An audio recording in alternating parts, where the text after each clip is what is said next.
chapter in a book has to get us to move to the next chapter. Every paragraph in that chapter has to get us to move to the next paragraph in that chapter. Every line that we read has to get us to read the next line. So every single bit that we do in a novel or a speech or a script has to actually earn the right to take our audience to the next part of what we're going to say, right? Super, super important. Every word matters. Spend the time laboring it.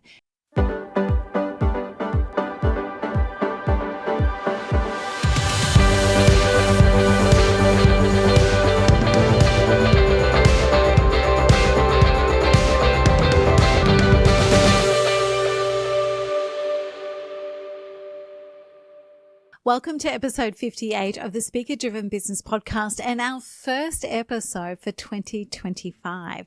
Now, we are really looking forward to so many different things this year, but as I was getting ready for what we're going to talk about and how we're going to approach the podcast in 2025, I realized that there was something from 2024 that I wanted to bring to the table.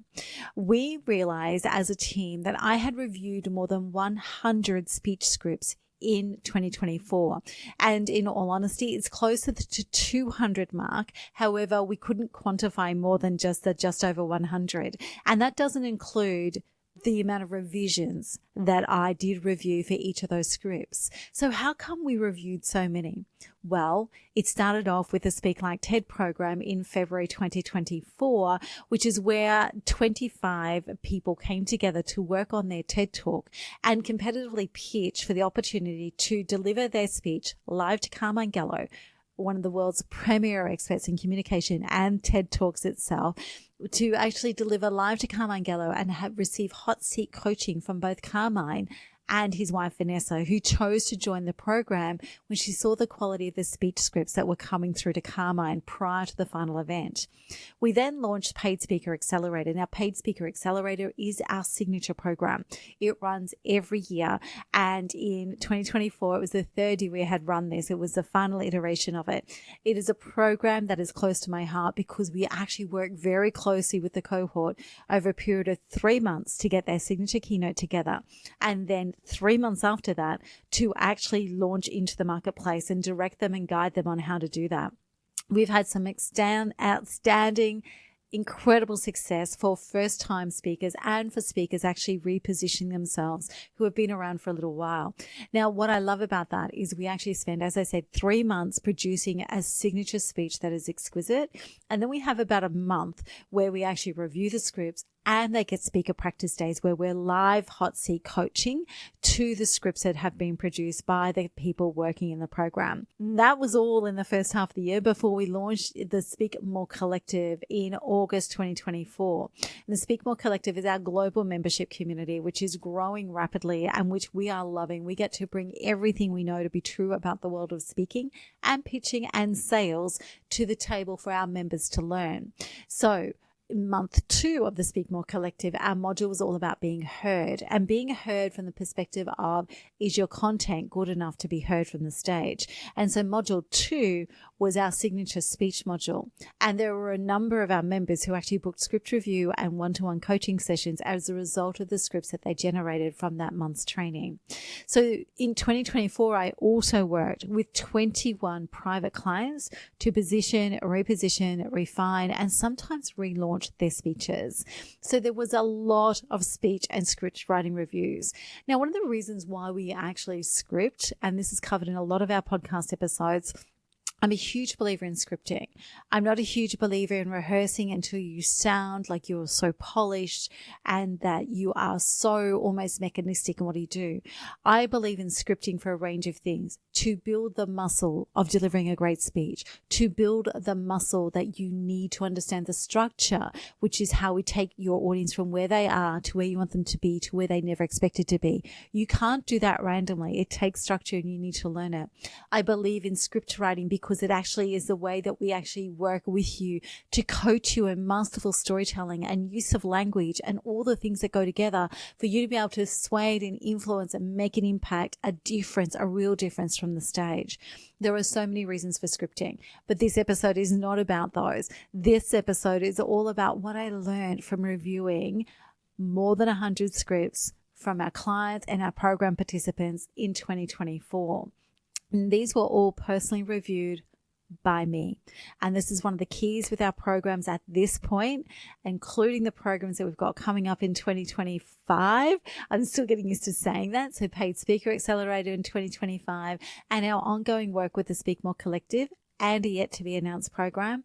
At this stage in 2025, you will still get your scripts personally reviewed by me if you are a client or a participant.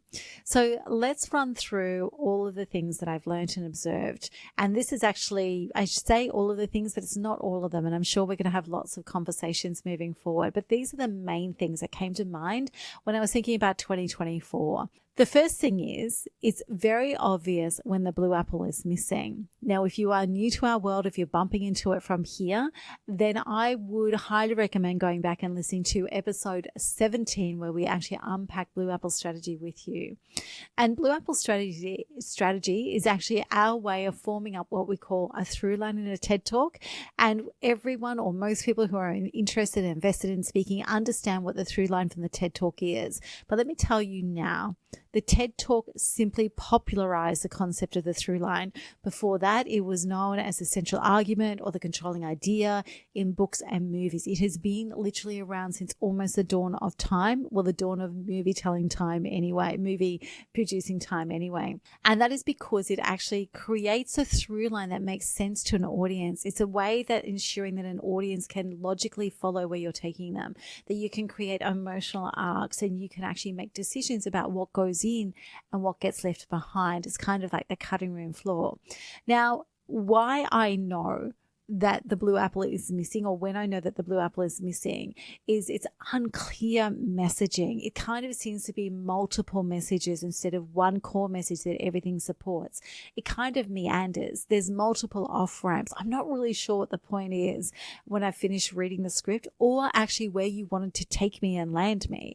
And sometimes the blue apple has actually been created, that through line has been created, but it's like it's created. We always start with it in our world. We start with the blue apple, but then it's like sometimes when I'm reading the scripts, it's like almost like it's been put aside because we are so in love with our topic or our conversation we want to generate or the difference we want to make that we go through the motions of the process without actually integrating the process into it. And it shows up the minute I start reading a script. If you have not used the blue apple, or a through line, or a central idea or a controlling argument, it shows up very quickly because I get lost in your words. And that is the last thing you want for an audience. So that's the first thing. It is really obvious when there is no blue apple, when the through line is missing. The second thing is, and it kind of follows on from that, is people are not willing to kill their darlings. Now, I used to always say, and I'm going to say it one last time, sometimes you have to kill your favorite children. Now, that doesn't rank well on YouTube or on Spotify or wherever it might be, but you need to be willing to kill your darlings. And so many people just aren't. There are stories that don't actually belong when I look at what the core message or the core topic is. There are stories that you personally love and you have a huge bias towards them, but they don't add value to the audience. But sometimes we actually have to get really brutal. Well, not sometimes. We have to actually get really brutal. And this is actually where the blue apple, where the through line comes in, because choosing what stories stay in and what stories go is actually really, really important. And you can't do that if your through line or your blue apple is not clear, because how are you making those decisions? How do you know what needs to stay and what needs to go? When we don't actually kill off our darlings, when we don't kill our darlings, and when we actually put in just the stories that we love because we love them and we want to be able to tell them, when we do that, what happens is it actually slows down, if not completely stalls, your run to the stage. Because your stories are not told with your audience and your core message in mind, and it detracts from your power, no matter how much you love your stories. And I want you to keep that in mind. Now, there are several mistakes that we make in storytelling, and there are several episodes in this podcast series that take you there. But if you want to look at the top 5 mistakes that people make when they're storytelling, then go to episode 20 and that will unpack it for you. Still on the theme of stories, everyone has a natural tendency to either go logic and data and research and numbers, or stories and emotion. and emotion. Now, it's very clear to me after reviewing so many scripts over the years, and particularly the concentration of what I did in 2024, it's very clear to me that we all have a natural bent towards one or the other.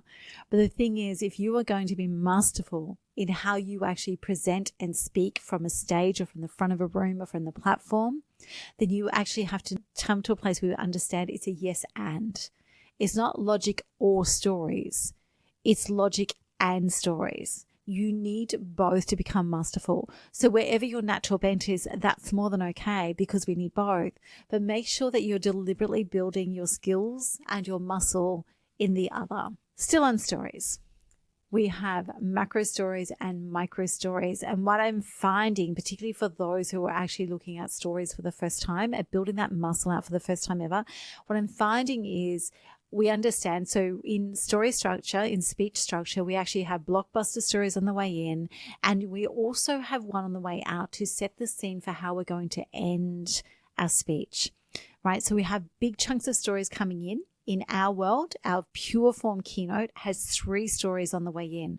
They are different styles of stories. We have global, witnessed, personal, anecdote, and metaphor as the core story types when we're speaking from the front of the room or the platform. And you can find out all about that in episode 22, if you haven't already listened to that one. But the reason why I'm bringing up that we need both macro stories and micro stories is what I noticed in the first runs of scripts, in our first shitty drafts, is that people were actually doing really focused in on their big stories in the big chunks. So on the way in, and as we're actually leaving our audiences, so on the way in and the way out. But then seeming to forget that we still need micro stories all the way through. So macro stories and micro stories are both important. You can't actually just have chunks of big stories at the start and the end. You have to weave micro stories or loop back with elements and touch points back to those stories all the way through. It's really, really important. And even if you're a subject matter expert, you need to weave micro stories into the things that you're teaching or the things that you're explaining or the wisdom that you're sharing.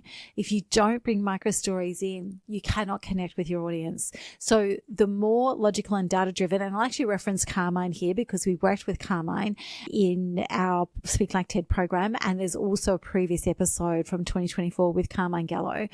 But he talks about, in one of his books, he talks about the fact that he worked with a defense industry company that was going after an $87 million tender. They lost it on previous occasions.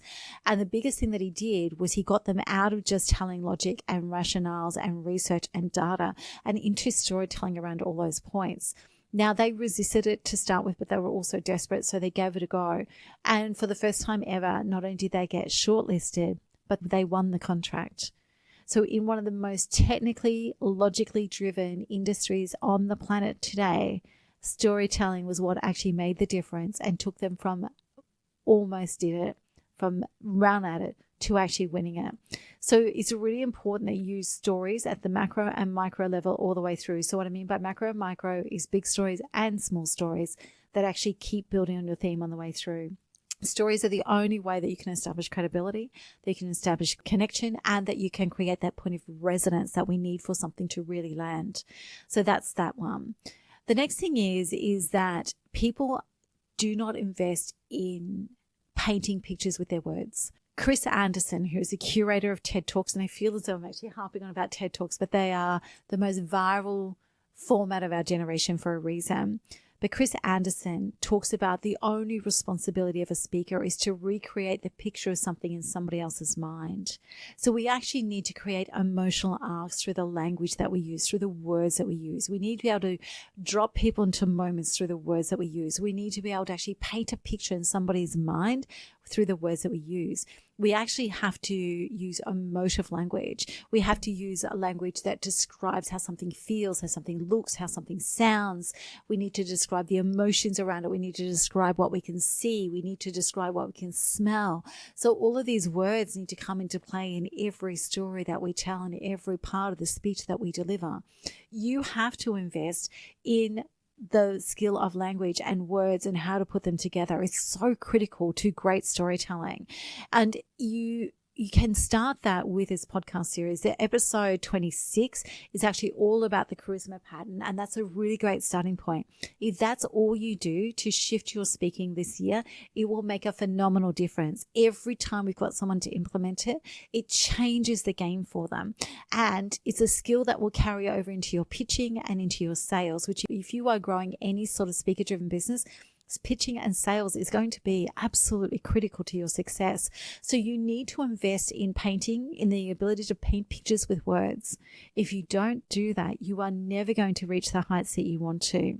And even if you just get a little bit better at it, you are going to be better than most of the people that you're competing against, that you want their work, your worthy rivals. So make sure that you actually find ways to continually invest in your ability to paint pictures through the words that you use. And on that same theme, every word matters. We often, when I'm doing reviews and critiques and hot sitting and coaching, we're quite often nuancing by the word. You know, one of our participants in Speak Like Ted, who went on to be in the final 9 that delivered to Carmine Gallo, one of those participants, he actually said to me, I hadn't realized he's a keynote speaker. It was the first time he'd done the shorter format. And he said to me, I had not realized how important every single word was until I had a short amount of time, which also reminds me of Winston Churchill's supposed response to a supposed journalist question, which was, Winston was known for incredible speeches that were succinct and on point and powerful and landed. And he had one particular speech which was kind of a bit long and a bit rambly, which was very unusual for him and out of form. And the story goes that a journalist in the audience asked him why this speech had been so long and rambling compared to his normal ones. And Winston Churchill's reported response to that is, I didn't have time to write a shorter one. Right? So the shorter it is, or the more succinct it is, the more time you need to take over every word. So when we're hot seat coaching, critiquing, reviewing, and listening to speeches and scripts and things like that, we're actually often nuancing just the smaller details. So yeah, to start with, we're shaping the whole structure. We're making sure the structure works. We're getting into the storylines. We're making sure the storylines are there, and we're making sure it all makes sense from a through line perspective. But after that, we're often nuancing the smallest of details. We might be nuancing one sentence or one word. We might be shifting a paragraph from one spot to another. We might be reducing a paragraph to a sentence. We might be expanding one word to a sentence or a paragraph. And I often think about, when it comes to the importance and the value of every word that we use, I'm often reminded of something that I was taught about books. Every chapter in a book has to get us to move to the next chapter. Every paragraph in that chapter has to get us to move to the next paragraph in that chapter. Every line that we read has to get us to read the next line. So every single bit that we do in a novel or a speech or a script has to actually earn the right to take our audience to the next part of what we're going to say, right? Super, super important. Every word matters. Spend the time laboring it. Jerry Seinfeld in his documentary talks about being a comedy writer, and he talks about he can sometimes labor one sentence or one word for 3 months to get it right. It's not comedic genius, right? It is comedic discipline. And that's what I want you to understand. Every single word that you use matters. And speaking of every word matters, you need to stop generalizing. So many people, when they're going to tell their stories, share their wisdom, share their insights, even teach, generalize. Everyone does this. We were in those places. Generalizations actually will kill your credibility. Right? Specificity is necessary to create connection and for people to be able to trust you. If you think about the stereotypical politician or the stereotypical used car salesperson or the stereotypical media commentator, you will know straight away what I'm speaking about. Generalizations mean that we doubt the veracity and the truth of what we're being told. So if you want to actually create connection, if you want to actually create trust, and you actually want an audience to go with you from one place to the other, you need to reduce your generalizations.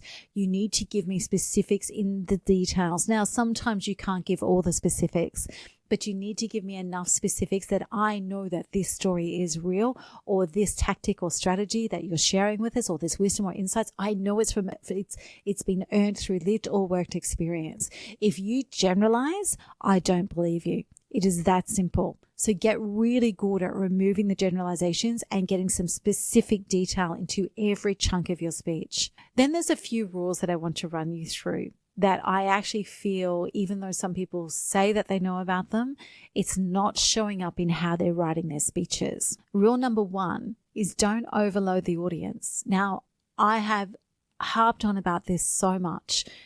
And what I found, what was really interesting, was even when we're using our structures, which are deliberately designed, and I'll run you through that in a moment, they're deliberately designed to stop you from overwhelming or overloading your audience. Human nature has us wanting to add so much value that we still overload, even in a structure designed to strip it back, right? You need to simplify it. The rule of 3s applies. 3 ideas, maximum 3 points per idea, or 3 steps, and maximum three tasks in each of those steps. 3 by 3 is actually how we get this tight and make sure we don't overload the audience. The thing that I want you to remember here is that when you overload or overwhelm an audience, they don't remember what you've given them to that point, or they don't sit there and select what they're going to take away with them. They delete everything, right? And if you think about how you respond to things when you're overwhelmed or overloaded, you do exactly the same thing.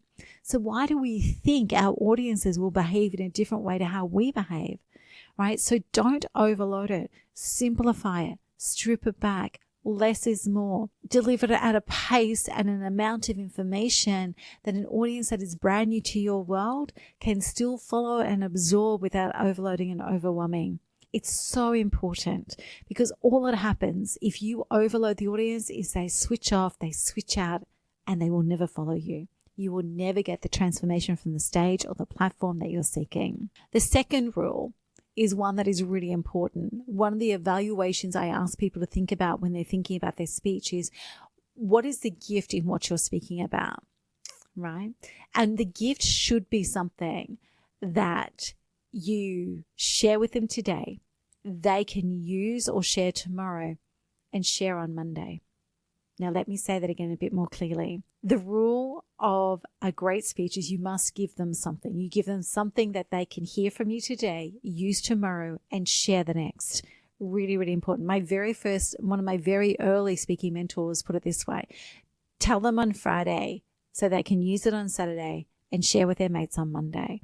Now, the danger in that, though, what I've seen come through over and over again with the emerging speakers, so with those speakers with not much experience, is that it actually becomes a teaching session, right? So the gift is always something that they can go and do or use. It's a perspective shift, or it's a conversation starter. The gift is always something that they walk away with, that your audience will walk away with. But what I've discovered in the emerging and aspiring speaker category is that this means that you actually think you're teaching and only teaching, and you cannot teach from a stage. That's called a workshop. And that's not what you're getting paid for as a speaker. Like, you may get to do some of that as a subject matter expert, but if you're wanting to become a keynote speaker or a lived experience speaker, then you can't just simply turn it into a workshop from stage. It will not fly, right? So the danger in that is that we believe that we have to teach from stage. No, we have to share. We have to give insights. We have to thread those micro stories through. We have to land it without actually teaching it as a teacher. You do not want to do a workshop from stage. Recently, we had this happen with one of our speakers who took to a big stage for the first time, and she lost everybody because she got into workshop mode to teach. So when we say we want you to teach, just bring it back to, what is the gift we're giving here? What is it where we're giving them on Friday that they can do on Saturday, that they can share on Monday? Right? It's not about teaching them. It's about sharing with them. It's about bringing them in and changing their perspective, making them believe that something is possible. Super, super important. Then the third rule that I want to actually review is primacy and recency, the rule of primacy and recency. And this one is well known amongst experienced speakers. Primacy and recency means that the first thing you open with and the last thing you close with are the things that your audience will remember the most. Now, when you follow structure and you spend time building an extraordinary speech, there will be other moments as well. But literally, as you're launching into the world or you're going in with new content, if you remember the rule of primacy and recency, it's kind of like a golden rule and you can't go wrong. Now the opening, now the closing, and pretty much everything else in between will be forgiven. So our opening is a blockbuster and we have a mic drop ending. A mic drop requires a build. And this is why we identify the mic drop, how we're going to leave an audience in our Blue Apple. As I mentioned before, go back and listen to that episode if you're not sure what I'm talking about. But this is why we place things the way that we place them. You have to open strong and you have to close strong. Primacy and recency. And I see all the time that people open weak because they think they can build, but you have to actually get their attention. You have to be a blockbuster, not a documentary, right? When you are speaking from stage and speaking from the front of the room and speaking from a platform, you must be a blockbuster and not a documentary. Primacy and recency. Remember those two, and the rest, you'll get time to work the rest of it out. Okay. Now, we also have a third point. So primacy and recency is about the opening and the closing. We also have a third point, and it's called the attention snap. And it sits somewhere between 25 and 35% of your way in, right? Now, in our structure, the attention snap sits in that change from storytelling into wisdom and insight sharing. So going from telling a story to teaching the thing and giving the gift. Now, that third point is really, really important because what it actually does is it enables you actually get audience permission, or you take the audience with you in that switching of gears from storytelling, which is about building trust and connection, into this is what I'm going to give you. This is what you're going to walk away with. You actually need to deliberately move an audience from one mode to the other, to switch those gears. So the intention snap is really important. Now, those people who follow the structure faithfully never miss it. Those who kind of do it, they do tend to miss it. And the attention snap, without that, the attention snap is actually what galvanizes your speech. It's what galvanizes your audience. It's what pulls them right into you. And so when it's missing, you have this risk of actually not delivering as strongly as you could. You have this risk of losing their attention. You have this risk of feeling like what you're speaking about is never ending. So it's a very specific structure and a very specific way that we build it. And it's all covered off in episode 16. And then the next thing I want to remind you of is the power and the necessity of a first shitty draft. Now, there's a saying or a quote that my husband uses, who's also a certified speaking professional, jumps into some of our programs and our script reviews and our speaker coaching. And he always says there's always 3 speeches that you give. There's the one that you plan to give, the one that you did give, and the one that you wish you'd given. And yet we actually think that we just need to write one script. But we need to get the first shitty draft out of the way. And for some people, when I get their script reviews through, it's got V17 on the top of it, meaning this is version 17. Your first script will not be your final script, no matter how good you are, right? And so we actually own that there is a first shitty draft to be done, the FSD. It's part of our language. It's part of our environment. It's part of our process, the FSD. This is iterative. You will actually need to get it out into the arena. You will need to actually have it going through its paces, and you will need to make sure that you are prepared to do more than one script. Now, the reason why we own the first shitty draft, or the FSD, the reason why we own that in our world is because I need you to get that script version to me as fast as possible.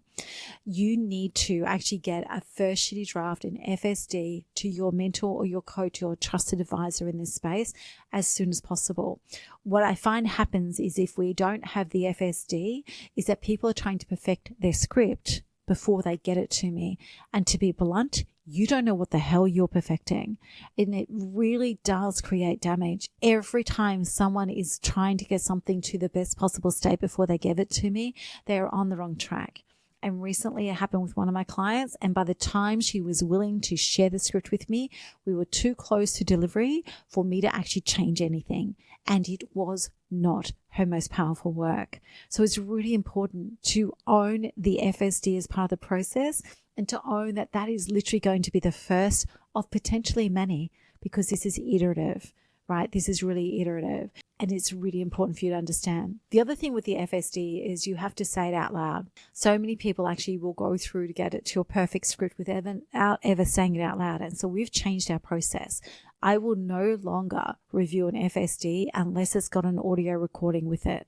And there's 3 things that happen with this. Number 1, when our clients and our program participants are actually recording that audio, it's almost like they self-edit. Because when you say it out aloud, you realize the bits that make sense as a written script make no sense or sound a little bit wanky even as spoken word content.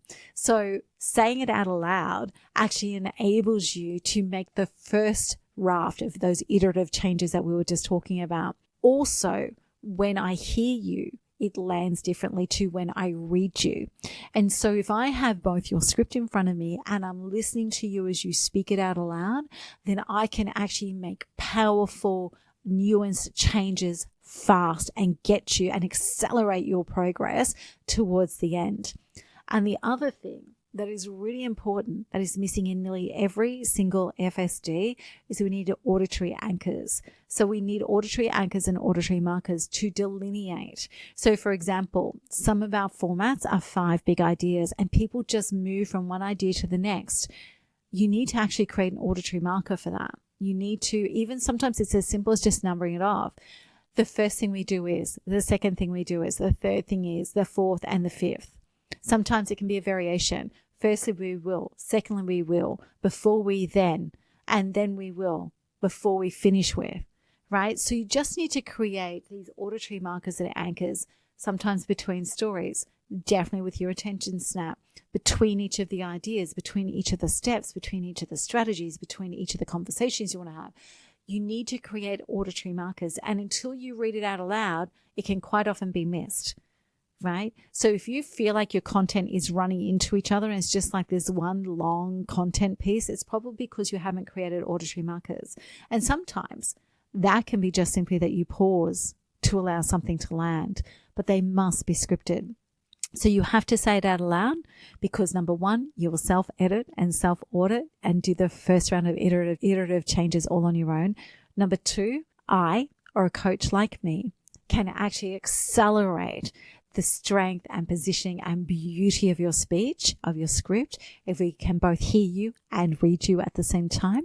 And the third thing is that saying it out aloud, you'll actually, and especially if you listen back, you'll actually get to understand if your auditory markers are missing and your auditory anchors are missing. And your coach or your mentor or your advisor will have the same opportunity to do that for you. So say it out aloud. The next thing is really hard to explain, but it's kind of like when we go to write our scripts, it's so many people, especially who are new to this, it's almost like we write our personalities out of the scripts. You can still be humorous. You can still bring your unique perspective on the world. You can still bring the things that you know make people laugh. You can still bring the things that you know pull people up in their tracks.